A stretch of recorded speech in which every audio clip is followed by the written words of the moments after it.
என்னோட மூடி வந்து ஒயிட் கலரு, கீழே பார்த்தீங்கன்னா லைட் பிஸ்தா கலருங்க. இந்த பிஸ்தா கலர்ல அவன் ஏதோ அழுக்கு மாதிரி பண்ணிட்டான். அந்த அழுக்கு எடுக்கிறதுக்குன்னு ஒரு லிக்விட் மாதிரி போட்டுச்சு. அது என்னடானா அந்த பிஸ்தா கலரை எடுத்துட்டு ஒயிட் கலரா வந்துருச்சு. பார்க்கறதுக்கே ரொம்ப அசிங்கமா இருக்குதுங்க. இந்த மாதிரி சாயப்பொடி வந்து நம்ம கடையில் பட்டர் ஹவுஸ்ல ஃபேன்சி ஸ்டோர்ல விற்கிறாங்க. இது வந்து 15 ரூபா ஒரு பாக்கெட்டு.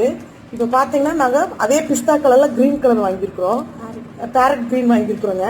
இதில் பார்த்தீங்கன்னா ஒரு அரை பக்கெட்டில் சுடுதண்ணி வச்சுருக்கிறேன். அதுக்குள்ளே உப்பு கொஞ்சம் ஒரு கையகல உப்பு போட்டுடணும். போட்டுட்டு இந்த பிஸ்தா கலர் லைட்டாக கட் பண்ணி இதுக்குள்ளே போடுறேன் பாருங்க. லைட்டாக தான் போடுறேன். வேணும்னா டார்க் வேணும்னா இன்னும் கொஞ்சம் போட்டு ரொம்ப கம்மியாக தான் வச்சிருக்கிறேன் பார்த்துக்குங்க. இது அளவா இப்போ நம்ம இது நல்ல முடி போட்டு வச்சிருக்கிறோம் பாருங்க. அந்த பிஸ்தாவுக்கு மட்டும் இந்த கைக்கு பாதி இதுக்கு பாதி உள்ள போடுறேன்.